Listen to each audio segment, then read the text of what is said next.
Fala pessoal, boa tarde, bem-vindos ao Pode Mais. Eu vou falar um negócio pra vocês, que honra que eu estar aqui comigo. Arranquei assim, ó, do próximo painel que vai ter no Palco Sociedade 5.0, antes deles irem pra lá, pararam aqui para falar comigo o Alexandre Birgel, que é o sócio-diretor da Inovação Consultoria. Exatamente. E o Rodrigo Tortoriello, também sócio-diretor da RT2 Consultoria. Então, obrigado pela presença de vocês e obrigado por estar aqui em primeira mão, né? Obrigado pelo convite, muito obrigado mesmo. Feliz de estar aqui presente. Beleza. Obrigado pela oportunidade, Bruno, e agradecer também a audiência do público que está nos acompanhando aí no YouTube e no Instagram. Isso aí, direto, transmissão ao vivo. Antes da gente começar a conversar, eu queria só que vocês falassem um pouquinho da trajetória de vocês. Alexandre? Começo eu, então. Eu sou engenheiro de formação, engenheiro eletrônico. Trabalhei em algumas multinacionais, muito focado no chão de fábrica, de processo de automação. E aí depois eu resolvi empreender, né? Minha primeira empresa foi com 26 anos, aproveitei o mercado, estava numa crescente nacionalização de produtos, houve a abertura do mercado de informática, então montei uma empresa de consultoria para projetos de inovação em tecnologia. Depois eu montei uma outra empresa de consultoria e aí eu entro no mundo de mobilidade, que eu abri um parênteses assim, quando eu começo a participar dos 3 primeiros aplicativos de mobilidade com táxi do mundo. Então foi uma empresa brasileira, né, que fez um dos primeiros, antes de 99, Uber e outros produtos. Isso em 2011, a grande sacada é que é um produto que já estava em base Android, mas Android nem mapa físico tinha, as coordenadas eram colocadas manualmente, né? Então a gente aproveitou, surfou, né? E era um produto muito B2B, B2G, então é um produto que não aparecia, ele estava no back-office, assim, das grandes cooperativas de táxi do Brasil. Depois esse produto vira um produto para o governo, vira o TaxiGov, que é o primeiro ou maior projeto de mobilidade com táxi do mundo para funcionário público. E a gente, em 2019, vende essa empresa para o grupo Renault, francês, né? Eu fico até 2022 e depois volto para o mercado. Meu contrato é de 3 anos de sucessão e eu volto para o mercado para buscar outros projetos e aí eu entro em entender esse ecossistema de bilhetagem, de indústria de meios de pagamento do transporte público e continuo por aí, né? Então a gente dá consultoria em projetos de inovação, agora nesse ecossistema de mobilidade aérea urbana, onde entra eVTOL, drone, etc. Então, são essas praias que eu gosto de navegar. Obrigado. Maravilha. Bruno, obrigado. Eu sou o Rodrigo Tortoriello, sou consultor hoje na área de mobilidade urbana, trabalho nesse setor desde 2002. Comecei na iniciativa privada como consultor, aprendi bastante aqui no Rio de Janeiro, na Sinergia, Estudos e Projetos. Tive a oportunidade de ser chamado para ingressar no poder público em 2013. Fui chamado para ser secretário de mobilidade da minha cidade, Juiz de Fora. Depois de lá, eu fui para Porto Alegre, fiquei como secretário de mobilidade urbana durante 2 anos em Porto Alegre. Encerrado o mandato, voltei para a iniciativa privada, tive uma passagem pelo Conselho e pela equipe da CEMOV durante 2 anos, mais ou menos, e agora estou no mercado como consultor independente, trabalhando em diversas frentes para promover a mobilidade urbana. Então,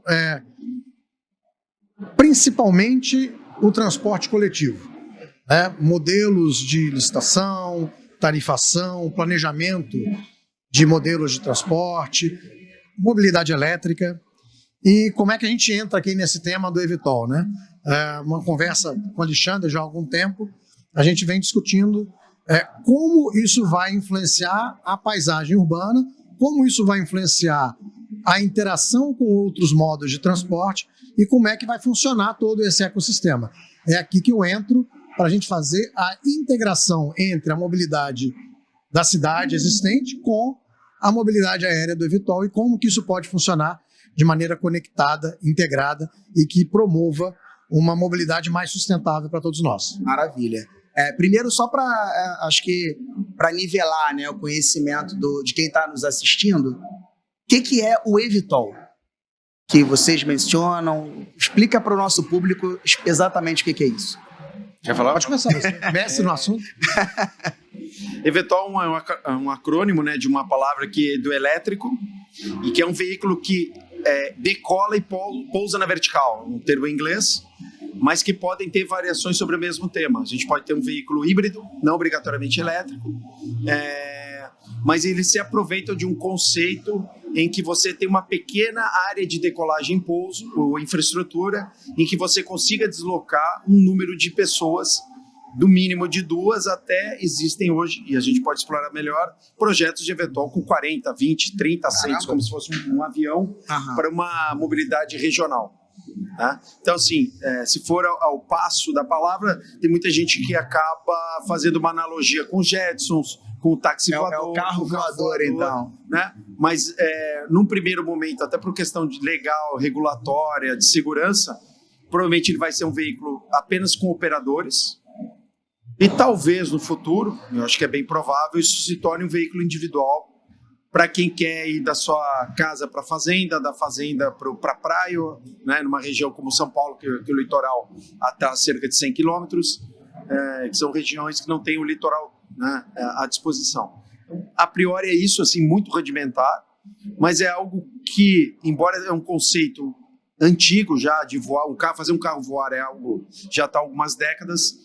Agora a tecnologia está materializando isso. E o mercado entendeu, por conta das grandes metrópoles, por exemplo, as grandes cidades do mundo árabe, da Índia, da China, da América do Sul e da América do Norte, em que já não consegue se deslocar pequenas distâncias em um curto espaço de tempo, começa a dizer, opa, não é tão caro quanto o helicóptero, não faz tanto ruído quanto o helicóptero, o custo por assento é mais barato, então, opa, tem espaço para a gente entrar com produto para voar. Que interessante isso daí. Você trouxe uma analogia interessante quando você falou dos Jetsons, né, do carro voador, mas quando você fala do deslocamento individual, eu lembro quando eu era moleque, eu vi um filme do Rocketeer, aquele cara que metia o jetpack nas costas. Exatamente. Como é que seria esse individual? Com um foguetinho nas costas, um drone carregando ele, a hélice igual do inspetor Bugiganga? Como é que é isso? Fisicamente, existem vários modelos de desenhos tecnológicos, mas os modelos que têm maior aderência são aqueles baseados em hélice, então são hélices elétricas, ou motores elétricos, com redundância por segurança, né, em que você tem um baixo nível de emissão de ruído, né, e que a parte interna está protegida para 2, com ou sem piloto. A China está investindo muito em autônomos, então é um grande drone, popularmente falando, né? Mas assim, o mercado entende, principalmente os países do continente americano e europeu, que vai ter piloto sim, um só, diferente do helicóptero, né? E que você tem assim, voos curtos. Então você imagina aí voos de 100 milhas, 100 quilômetros, por conta da energia necessária. O consumo de energia na decolagem e pouso é muito grande. Então, a relação peso-potência que a gente fala, da energia necessária para fazer o deslocamento, ela é muito grande. Então, você imagina agora que a gente está nesse ecossistema dos veículos elétricos no Brasil e no mundo, você imagina fazer isso voar. Então, assim, você tem que ter uma super bateria potente, e aí você entra em todos os dobramentos. Como é que eu apago o incêndio disso? Como é que eu controlo? E aí tem toda uma regulamentação que está sendo construída ao mesmo tempo que está sendo construído o veículo. Então o mundo está numa correria. Paralelo, né? A tecnologia e a legalização, a regulamentação. Exatamente. Caramba, que interessante. E Rodrigo, vou falar do individual por enquanto, que eu achei muito interessante. A gente fala muito sobre integração, interoperabilidade, intermodalidade, na integração dos modais para melhoria do deslocamento, redução de tráfego, congestionamento e tal. Como você entende essa chegada dessa tecnologia nova, desse deslocamento aí por drone individual? Como isso se interage com esse ecossistema? Como isso integra com esse ecossistema de transporte coletivo? Tá. Bom, vou começar pelo transporte individual. Tá? O que a gente vai ter inicialmente, a princípio, pelo que a gente lê do tema, vai ter esse deslocamento que o Alexandre falou aqui. O cara sai da fazenda dele, vem para a cidade, ou sai da cidade, vai para a praia. Ou seja, por enquanto, ele vai ser um deslocamento muito parecido com o deslocamento de um helicóptero privado que atende as altas classes sociais. Então, quem tem uma condição financeira maior vai utilizar esse veículo para diminuir o tempo de viagem, reduzir as distâncias e permitir que consiga chegar em locais que talvez não conseguisse no seu automóvel. Mas esse tempo vai ser o tempo de maturação da tecnologia e o tempo também para que a gente desenvolva os sistemas de controle e os sistemas de integração. Inicialmente não vai haver nenhuma integração formal, mas ele começa a ampliar a possibilidade de uso para temas que hoje podem não estar tão acessíveis, como, por exemplo, resgate. Será que a gente não pode ter uma ambulância aérea através de um drone, onde não é possível pousar com um helicóptero, porque não tem infraestrutura necessária, enfim, onde precisa de um apoio? O drone pode ser uma solução onde ele usa um menor espaço, tem outras características, faz menos barulho, consome menos energia, enfim, tem outras características que podem permitir para que ele seja usado em termos de assistência e ambulância. Vamos partir para uma outra coisa de público. Resgate de pessoas em alguns locais de difícil acesso. Então, por exemplo, a gente vê aqui resgate no mar com um helicóptero aqui no Rio, muito comum, né? O Corpo de Bombeiros vai lá e resgata. Então, também isso pode ser adaptado, uma função futura para o drone, já que ele não precisa pousar. É a cestinha que pega a pessoa que está ali precisando de um processo de ajuda de resgate por afogamento e leva até um local específico. Então, ele não precisa pousar em determinado local. Então, essas outras atividades vão expandindo o uso, e aí nós temos que começar a analisar uma coisa muito parecida com o tráfego urbano, que são as vias que eles vão percorrer. Porque para poder ir de ponto A para ponto B, ele vai ter que fazer uma rota específica. Sim. Ele não sai voando indiscriminadamente. Aleatoriamente, né? Ele tem uma, como se fossem as ruas projetadas no céu, as vias aéreas. E ele vai andar, para andar de A até B, ele vai ter que fazer um determinado trajeto. Se a gente utilizar a mesma lógica que usamos para o automóvel, qual vai ser a consequência disso nos próximos anos? A gente tira o congestionamento do chão e põe no céu. Como a gente chegou a ver no desenho dos Jetsons. Tinha o congestionamento do carro aéreo deles. Do carro aéreo, ele voltando para casa do trabalho, falando que ia chegar atrasado, que não ia poder levar o Elroy na festinha. É isso mesmo. Então, que a gente possa estruturar para cometer novos erros. Que a gente não cometa os mesmos erros do passado. É disso que eu vou falar um pouquinho na apresentação de daqui a pouco, aqui no Palco 13, aqui no Rio Innovation Week. Então, tentar fomentar essa integração para quê? Para que, quando surgir o veículo de maior capacidade, que foi o que o Alexandre falou, a gente já tenha um veículo capaz de transportar 10 pessoas, um porte de uma van, micro-ônibus, e aí a gente passa para 20 pessoas, um mid-ônibus, um micro maior um pouquinho.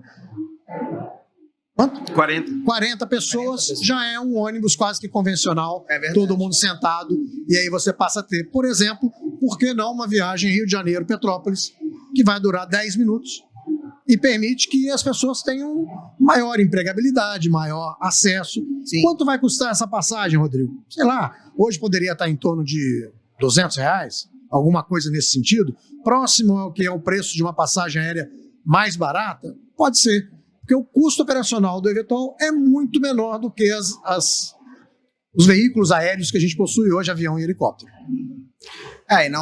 O custo é mais barato que o avião, o tempo vai ser menor do que o transporte convencional, então você consegue ter uma convergência de pontos positivos ali para ajudar na implementação dessa tecnologia. Vocês conseguem ver como que o Brasil pode se posicionar para ser um fomentador dessas iniciativas? O Brasil está direcionado para ser esse tipo de referência? Já está trabalhando para isso? Ou ainda estamos muito no estudo e ainda não começamos a prática? Como é que vocês veem esse cenário aqui do nosso país em relação a essas novas tecnologias? Eu acho que eu brinco que a gente tende a perder os bondes da história, Brasil, infelizmente, né? Esse é um bonde que a gente não vai perder. Que bom. Porque a gente tem aí a IVE, que é uma empresa que nasceu de uma iniciativa da Embraer, ele é um spin-off que a gente chama. Ele hoje é o maior número de pedidos colocados, né, intenções de pedido, e o Brasil tem se revelado ao longo dos anos uma referência na construção de regulamentação. Então, os órgãos responsáveis no Brasil, ANAC, DCEA, estão para a par. Eu acho que a grande sacada, talvez, a gente estava falando disso, que assim, a indústria está muito forte pressionando os regulatórios. Isso é uma novidade. Antigamente, você tinha você lançava a regulamentação e a indústria seguia. Hoje, a indústria está dizendo, cara, eu estou indo mais rápido, vamos junto. Então, e as agências, a europeia, a americana e a brasileira, que hoje é referência na região, estão trabalhando juntos para quase que criar um sistema, obviamente com as suas particularidades, mas que eu consiga homologar uma aeronave no Brasil e ela seja aceita nos Estados Unidos e na Europa simultaneamente. Então, nós estamos num caminho bom e certo. O que não está indo bem, e aí a gente precisa dizer que são as cidades. É sobre isso que a gente está falando, também vou falar. As cidades estão atrasadas. Falo de São Paulo, falo do Rio, que são as grandes praças. Então a gente tem São Paulo, Rio, Brasília, Minas Gerais, a região do agro, que são grandes potenciais consumidores, a região sul em parte, que precisam começar a dizer, olha, a regulamentação da minha cidade precisa prever isso. Né? E a cidade que está primeiro fazendo isso no Brasil é a cidade de Jacareí, que fica ali na região da Dutra, próxima a São José, né? Que está lançando o primeiro plano nacional, primeiro plano local, mas provocando o plano nacional de mobilidade aérea urbana. Então ele junta o plano de mobilidade urbana e diz, olha, eu quero tratar não só disso, mas eu quero tratar do meu espaço aéreo. Já pensa numa solução completa, né? Exatamente. E é algo que a gente precisa trabalhar muito rápido, porque os primeiros voos no Brasil devem ser final de 26 para 27.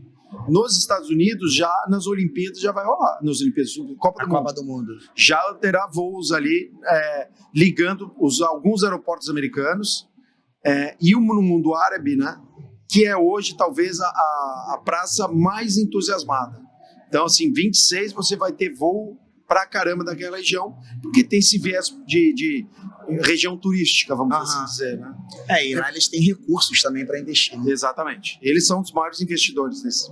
Bruno, olha o tamanho do desafio que a gente está falando. Essa regulamentação local que Jacareí está sendo pioneira. Na área de mobilidade urbana, a gente ainda está brigando pela obrigação dos planos de mobilidade, que é uma lei que foi postergando. Tem 10 anos que a gente prorroga o prazo, porque muitos municípios ainda não fizeram.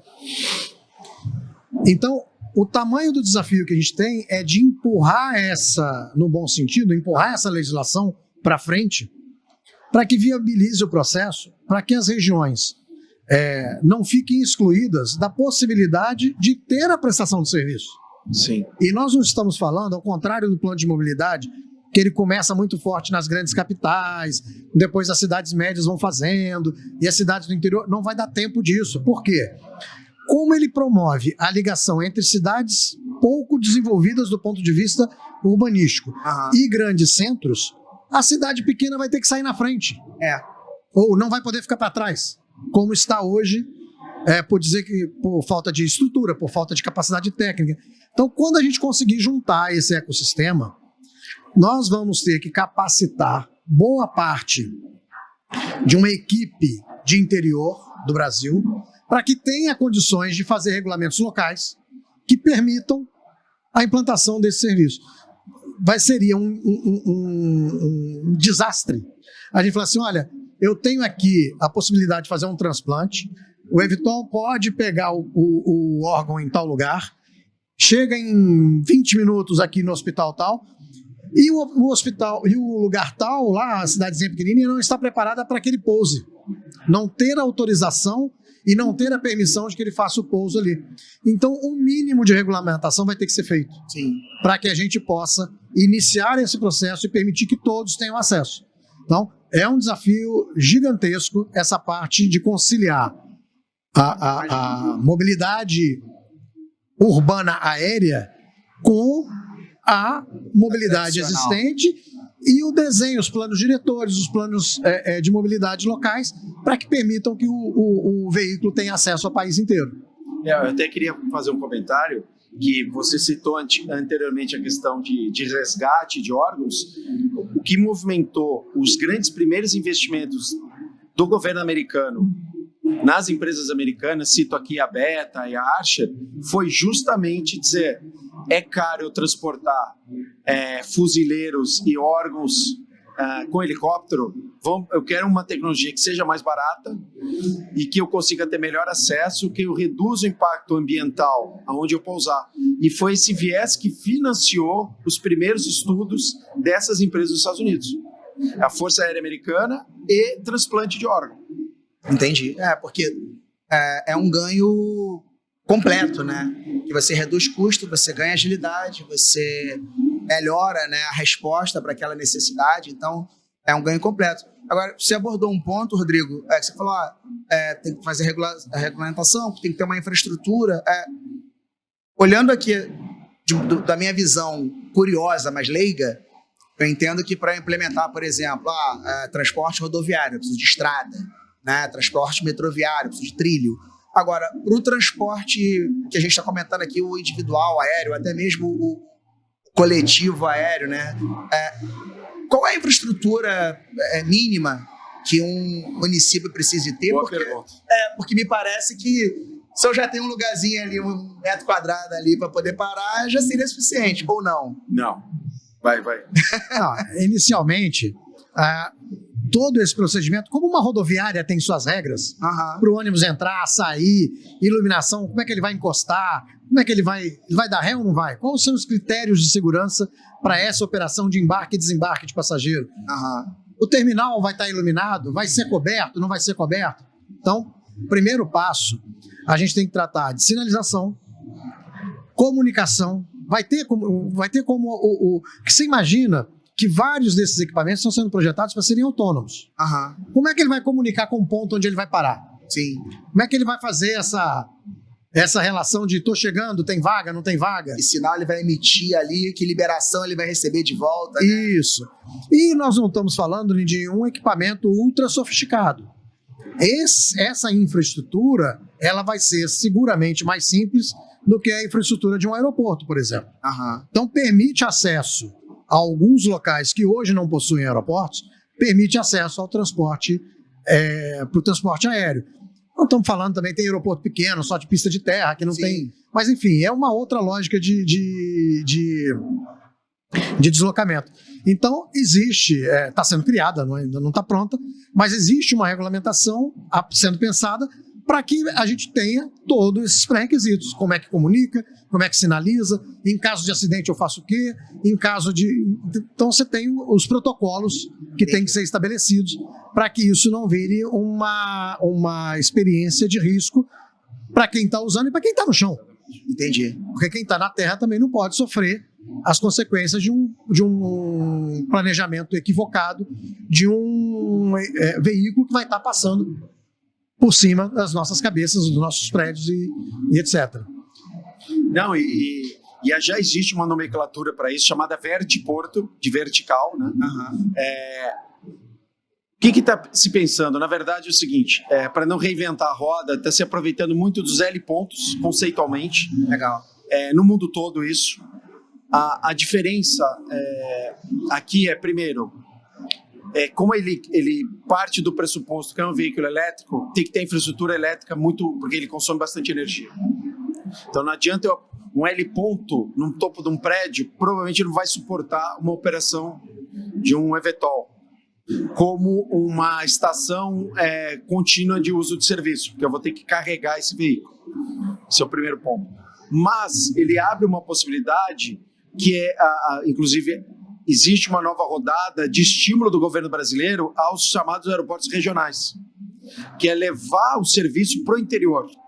Então, a mobilidade aérea urbana, que a gente chama agora de mobilidade aérea regional, ela ela tem a contribuição de um veículo com essa quantidade de passageiros, 4, 6, 10, 12, em que você começa a entregar uma infraestrutura, né?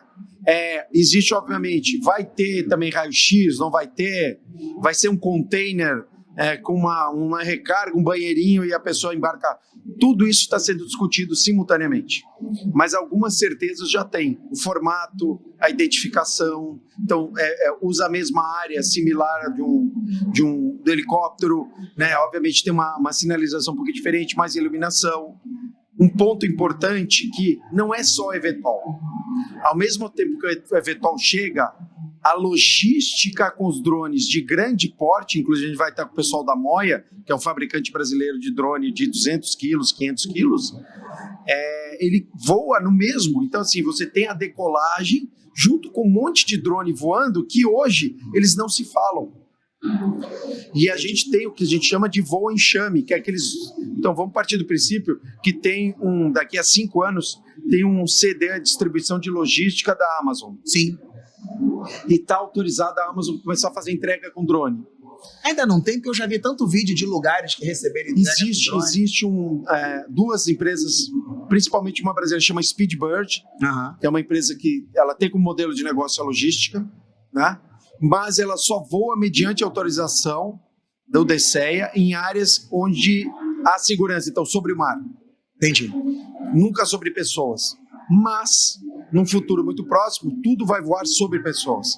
E aí a gente entra no ponto que o Rodrigo colocou, que para eu não macular um projeto com grande potencial, não pode cair na cabeça das pessoas. Com certeza. Então você tem que, nessas vias aéreas em que são pré-definidas, eu ainda vou ter, em vez de um urubu, eu vou ter um drone do moleque que está subindo, que queria ver o jogo, ou ver o vizinho, e um drone voando de pequeno porte, 2 quilos, tem um impacto, quando cai, muito grande. Você Sim. pode matar uma pessoa. Então a gente começa a ter todos esses pontos simultaneamente. Como é que eu vou regular vários drones que não se falam, voando numa área que eu tenho eVTOL de grande porte, que se cair, cai em cima das pessoas. Então, tudo isso, uma sopa de letrinhas, aí entra a questão de segurança, regulação. Então, tudo isso é um caldeirão que precisa se resolver. Como é que a gente vai resolver isso? Então, essa é a loucura que está esse momento, né? São vários desafios tecnológicos que, na verdade, impulsionam os próximos passos da própria mobilidade terrestre. O viajar autônomo, né? Por favor, continua. Pode falar. Não, mas é isso. Você empresta tecnologias do aéreo pro chão, né? Assim, sobre rodas, sobre trilhos, e vice-versa. Então, você começa a trocar figurinha entre os modais. Né? Eu acho que esse é um momento muito legal. Pegando carona no trocar figurinha entre os modais. A gente tem visto muito projeto de ônibus elétrico pelo Brasil, tem acontecido. São Paulo está na vanguarda desse processo. São Paulo já com quase 800 ônibus em circulação, avançando, daqui a uns tempos vai chegar a quase 2.000 ônibus. Qual que é o paralelo do ônibus elétrico com o eVTOL? Para abastecer um eVTOL, a gente vai precisar, para recarregar um eVTOL, vai precisar de em torno de 4 mega para dar uma carga, para que ele voe aí umas 2 horas. Não, é 100 km no máximo. Vai dar 15 minutos. 15, 20 minutos. Caramba. Então, tem um parâmetro de segurança muito grande, né? Porque redundância, então a bateria ela tem assim, o voo inicial, 35% é para decolar da energia gasta. Então ele precisa dar um tiro para ele decolar. Depois o voo de cruzeiro usa menos energia. A sustentação dele no ar é mais barata. Mas ele tem que ter redundância, ele tem que levar o próprio peso em bateria e por aí vai. Entendi. Então nós estamos falando de 4 mega em um prédio para poder... Rodrigo, qual que é o paralelo disso? Uma garagem com em torno de 50 a 60 veículos usa 3 mega de energia. Caramba. 50 a 60 ônibus. Que isso? Usa 3 mega de energia. Não tinha ideia dessa proporção. Não vai ser... É média tensão ainda, a gente consegue chegar na média tensão, está quase que nos limites ali da média tensão, mas não vai ter tanto local ainda disponível com essa quantidade de energia ofertada pelas distribuidoras para que se instale os vertiportos. O que vai acontecer? Um lugar que tem, nós estamos aqui perto do aeroporto Santos Dumont, lá tem energia sobrando, lá tem subestação para poder fazer com que se decole. Então, inicialmente, os aeroportos, ou locais onde tem grande consumo de energia, como Metrô, por exemplo. um metrô, uma estação de metrô que fique próxima a uma área, estação de trem urbana, não um trem de longa distância, porque ele é diesel elétrico, né? Mas a urbana é elétrica. Então, onde tem grandes empreendimentos que consomem bastante energia, a gente vai poder ter uma facilidade de instalação de um vertiporto. A partir do momento que essa infraestrutura for ampliando para outras áreas, a gente consegue, então, uma fazenda que seja perto de uma linha de alta tensão. Ele consegue instalar uma subestação, converter e implantar um vertiporto ali. Mas não vai ser uma coisa assim tão imediata. Talvez o mais rápido seja aproveitar essas estruturas, né? Tipo o aeroporto, o metrô e tal. Exatamente. E depois ir ampliando. É isso que se imagina, dentro da ideia de não reinventar a roda, o que já existe, né? Sim. Como é que eu tenho acesso à energia? Como é que eu tenho acesso à infraestrutura? Também não adianta eu botar no meio do nada e não ter chegando. Não ter passageiro. Não ter passageiro. Verdade. Então, verdade. vamos dizer assim, é um conjunto de fatores que, somados, viabilizam esse tipo de serviço. E o individual, talvez, pensando nessa questão da autonomia de voo ali inicial de 10, 15 minutos, talvez ele possa começar essa integração com os meios de transporte naquela última milha, né? Exatamente. E aí ele completa ali a viagem dele, faz a integração, não necessariamente uma integração tarifária, mas a integração, tipo, já que eu tenho que ter um vertiporto aqui perto eu fiz do metrô. Eu tenho uma apresentação que eu fiz uma brincadeira. Eu peguei ali em São Paulo, na região da Berrini, tem uma estação que está integrando o monotrilho com o trem, né? E ali tem a laje de cima, poderia ser um vertiporto, porque você tem linha de transmissão e ali você tem um público que é o cara que mora, você assim, é o berço financeiro de São Paulo do TI, que é o cara que mora em Valinhos, Vinhedo, Campinas, ele vem trabalhar de carro todo dia. Eles são, peraí, eu venho aqui, venho de Vetol, daqui eu me desloco para o resto de São Paulo. Terminou meu dia, pego aqui.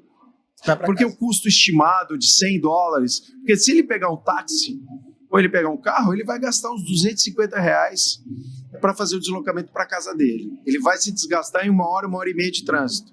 Se o cara pode bancar esses R$15, eu acho que tem que descolar um pouquinho dessa questão do preconceito, porque a depender de como é construído, ele quase que alimentaria talvez a infraestrutura que está abaixo dele, né, que é o transporte público tradicional. Então, sim, dentro dessa ideia de integração de modais, talvez quebrando um pouquinho essa questão do preconceito, eu acho que tem valor, né? Porque você desafoga um pouco esse deslocamento desse raio de 100 quilômetros das grandes metrópoles, e quem pode paga mais, paga, mas ao mesmo tempo você começa a agregar soluções tecnológicas no entorno.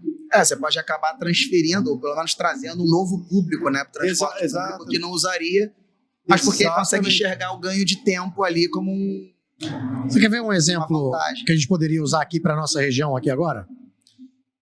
Petrópolis, Teresópolis tem uma massa muito grande de pessoas que fazem esse deslocamento. Vai atender esse público? Provavelmente não. Mas você tem pessoas de alta classe, de classe mais alta, que tem residência em Teresópolis e vem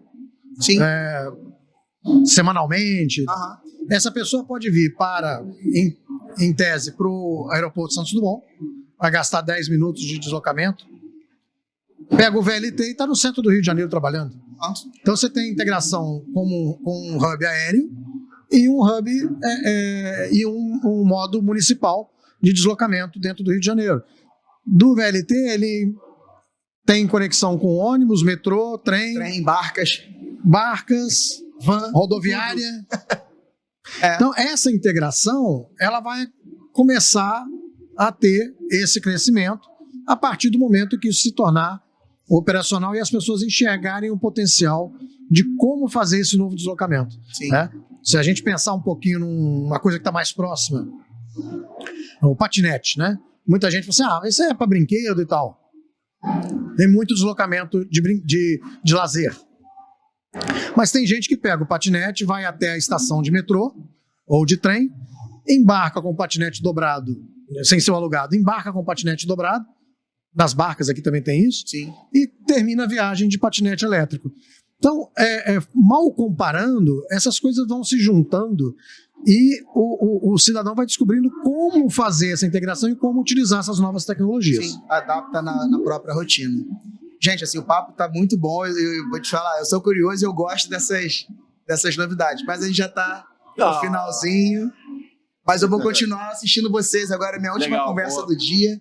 Eu vou agora sentar lá no Por favor. Sociedade 5.0 e vou continuar essa conversa assistindo vocês lá. E legal. Muito bom, cara. Queria deixar esse espaço, então, para vocês darem uma última fala. Se quiser conversar direto com o público, a câmera de vocês é aquela ali. Obrigado. Então, por favor, Rodrigo, começa agora. Bom, eu queria primeiro agradecer, Riocard, a esse espaço aqui no podcast Pode Mais. A gente está falando de uma coisa que não tem relação nenhuma com a Riocard, mas no fundo tem. Sim. Né? Porque tem a questão dos transportes, a integração regional, a integração modal. Então, é uma coisa que parece que está muito distante, mas também está próxima. E como disse, né, você fez o ar, eu lembrei aqui do Jô Soares, do programa do Jô, né? Quando tinha a época, porque a entrevista foi boa, né? Porque o papo foi bom. Então, que a gente tenha mais as com certeza, no Pode Mais, para que a gente possa debater mais esse assunto e trazer isso mais para a realidade das pessoas. Maravilha, obrigado. Eu também faço aqui o meu agradecimento pelo convite, obrigado a todos que nos assistiram, espero que nos assistam depois. Se vocês puderem nos seguir nas redes, principalmente no LinkedIn, né? Tanto o Rodrigo como eu, e a gente tem um grupo de trabalho que desenvolve esses assuntos, e eu acho que vale a pena participar ativamente, entender de que forma, inclusive cobrar a sua cidade, se ela está se atentando não só ao plano aéreo, mas também ao terrestre, né? Tem muita cidade que nem isso entregou. Verdade. Então, fico aqui meu agradecimento ao Riocard. E quem sabe, eu acho que pode ter. Eu sou a favor de qualquer tecnologia que eu possa integrar pagamentos, acesso, até no cunho social. Estou super a favor. Maravilha. Qualquer Obrigado, dia pessoal. desse, gente, o nosso Riocard, ó, pega ele lá, sobe no drone, vamos viajar. É isso aí. Valeu, pessoal. Obrigado, certo, tá? obrigado. Mais uma vez. Obrigado você que assistiu a gente até agora. E até a próxima. A gente se vê por aí. Valeu. Obrigado, pessoal. Obrigado.